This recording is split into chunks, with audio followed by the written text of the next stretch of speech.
एक दफ़ा का ज़िक्र है कि एक छोटे से गांव में रानी नाम की एक चालाक लड़की रहती थी। रानी अपनी ज़हानत और मसले हल करने की काबिलियत के लिए मशहूर थी।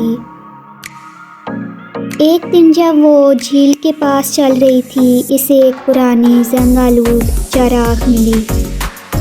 तो जैसे इसने चिराग उठाया और इसे रगड़ दिया, अचानक एक बड़ा सा धुआं निकला और इसमें से एक उगता हुआ जिन नमूदार हुआ।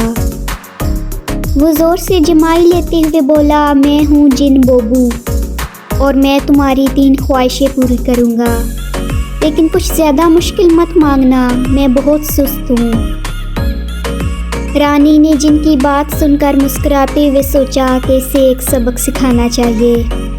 इसने कहा, अच्छा बोबू, मेरी पहली ख्वाहिश है कि मुझे मिठाइयों का पहाड़ चाहिए।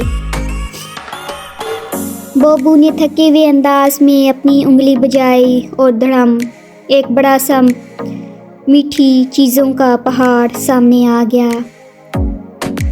ये लो, अब जल्दी करो, मुझे सोना है, वो फिर जमाई लेते हुए बोला। रानी ने दूसरी ख्वाहिश के लिए कहा, मुझे ये सब बगैर किसी के देखे मेरे घर में पहुंचा दो।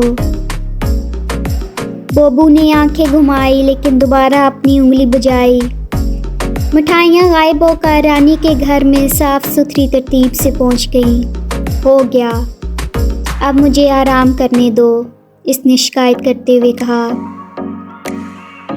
रानी ने शरारत से मुस्कुराते हुए कहा, मेरी तीसरी ख्वाहिश है कि तुम मेरा पूरा घर साफ करो, छत से लेकर तहखाने तक।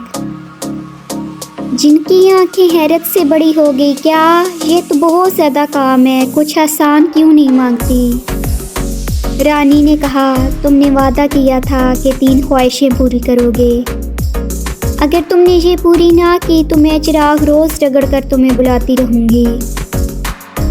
बोबो ने समझ लिया कि वो चालाक लड़की से हार गया है। मजबूर होकर इसने काम शुरू कर दिया।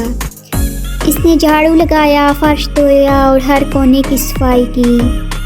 जब काम ख़त्म हुआ तो खुद मकड़ी के जालों से ढका हुआ था और थका हारा नज़र आ रहा था। तुम्हारा घर साफ है, अब मैं क्या जा सकता हूँ, वो थके हुए अंदाज में बोला। रानी ने मुस्कुराते हुए कहा, बोबू, तुमने बहुत अच्छा काम किया, शुक्रिया, अब तुम आज़ाद हो, लेकिन याद रखना अगली बार इतना सुस्त ना बनना जब कोई तुम्हें बुलाए।